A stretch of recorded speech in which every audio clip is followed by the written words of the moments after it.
from Seoul. We just flew in yesterday and today is our first full day. We'll be here for about a week and a half or so.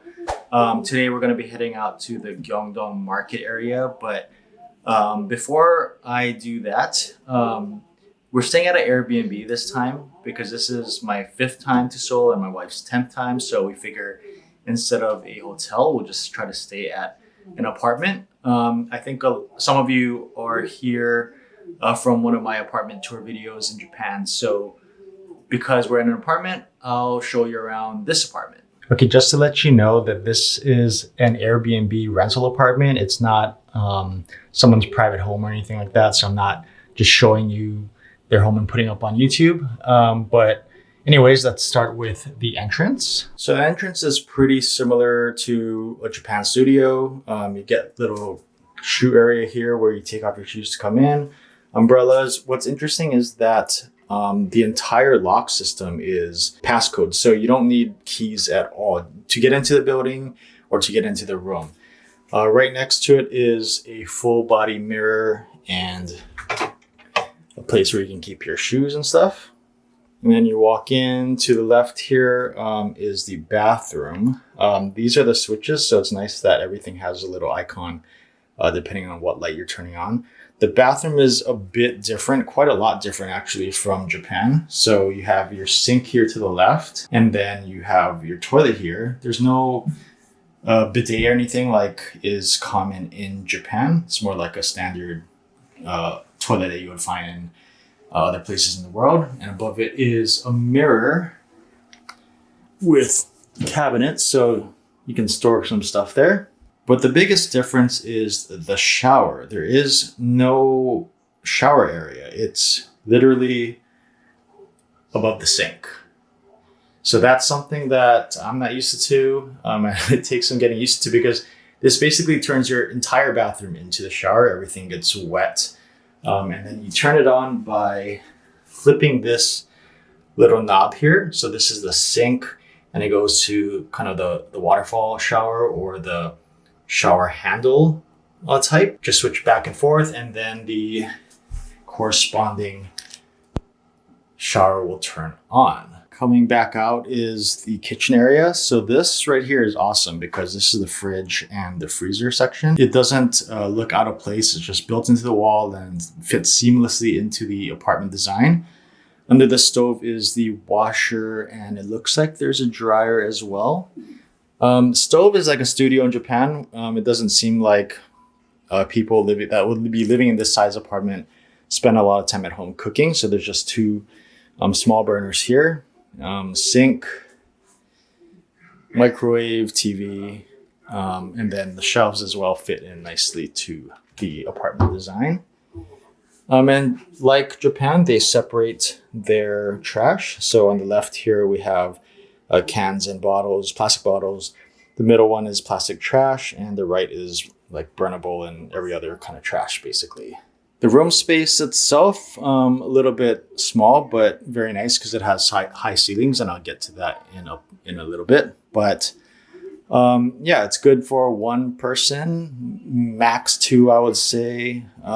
But yeah, definitely uses the space very nicely. Over here, mind the mess, but it's a counter that can go in and out of the kitchen counter.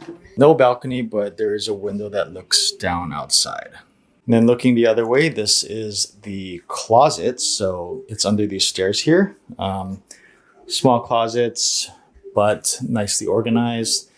And then this is the control panel. So you can control the lights and the AC and stuff here, all completely digital.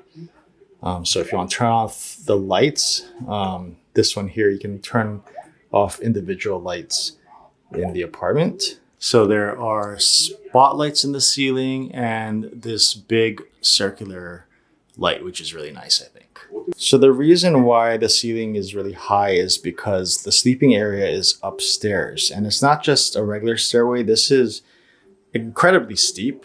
It's similar to some studio apartments in Japan where there's kind of a ladder to get to the bed area.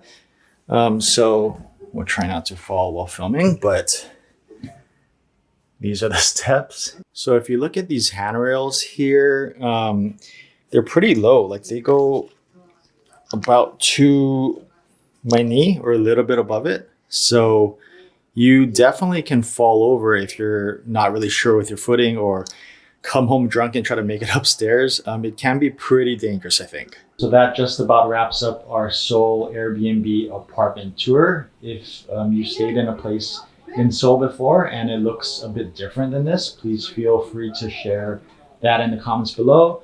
Otherwise, it's time to head out. So let's go.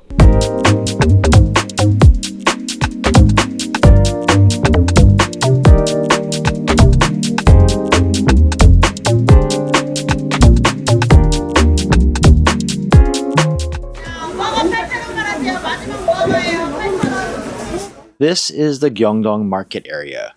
We're here because, well, one, these local markets are just amazing, and if you've seen my previous Korea videos, you probably know we love visiting them.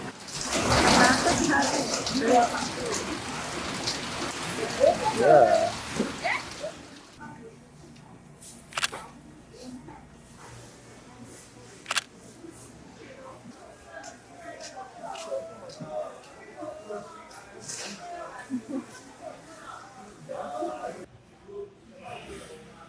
So it's not the easiest to find, but go up this stairway and there's this retro futuristic digital experiential space by LG that's totally unexpected. And then Starbucks Gyeongdong 1960. What makes this Starbucks so cool is that it's in a gutted old theater. It's still got inclined seating, it's nicely designed, and they have some Korean items, but also ones that are exclusive to this location for sale.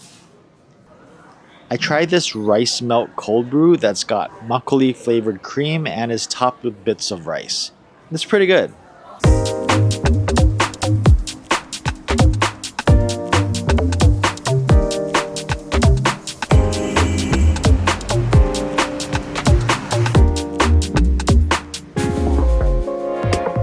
It's a good sign when famous people are all over the walls of a restaurant. So this place is in Mojang Meat Market, which is a street lined with shops selling Korean beef. So of course, one of the main things to eat here is Korean barbecue. There are refrigerators with trays of meat. You pick out what you want and buy it, go back to your table, and then someone comes over and grills it for you. It's awesome.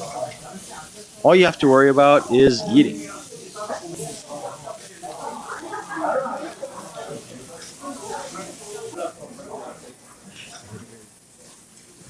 They give a bunch of sides, which, like other restaurants in Korea, are free. And they also have yuke, or beef tartare, on the menu.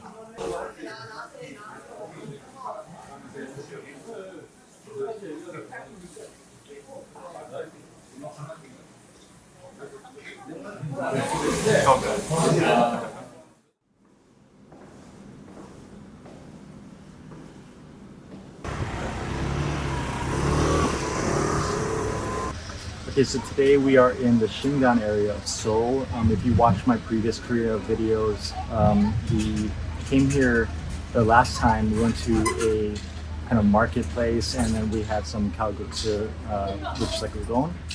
So we're back again, coming for lunch. If you can tell, this area is kind of an industrial area, a lot of kitchen appliances and whatnot, but you kind of get the feeling that this is an up-and-coming area like a Songsu or a Mule type area. So this cafe is supposed to be pretty good, so we're gonna go check it out.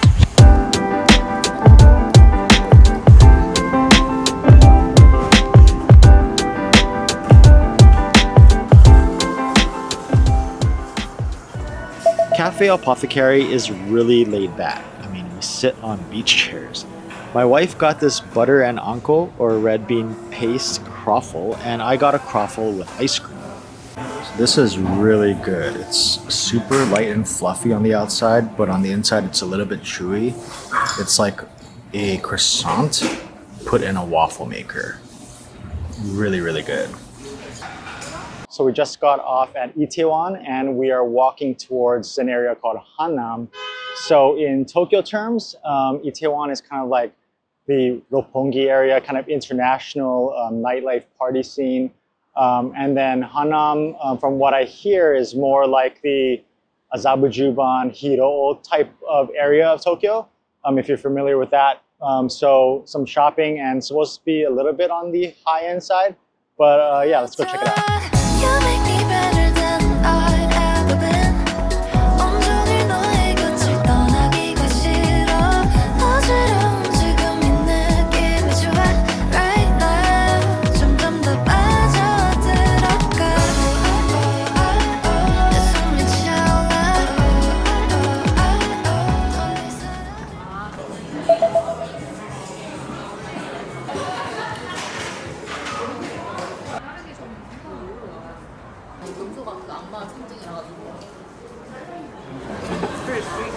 Okay, so this area is actually really cool.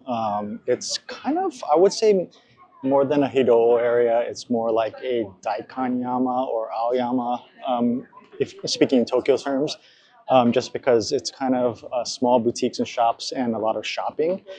There's a fair amount of tourists here, but the funny thing is that there's not so many Western tourists.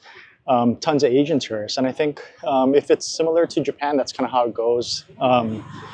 Asian tourists kind of find out about other Asian places first and then go, and then the Westerners find out about it a little bit later. Because Korea is kind of more of a recent destination still, so I think maybe like Myeongdong and Hongdae are pretty popular, but a lot of Asian tourists, at least from what I can tell, are going to places like this. But it's getting a little late, so we're gonna go and find some dinner.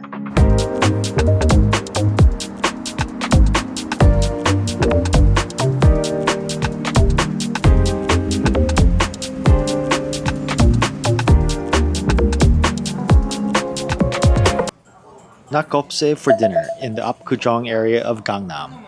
I first had nakopsae in Busan, where it's from, and it's one of my favorite Korean dishes. It's got all kinds of ingredients in it. It's got octopus, shrimp, some intestines if you want, all in a spicy, garlicky stew. It's seriously so good.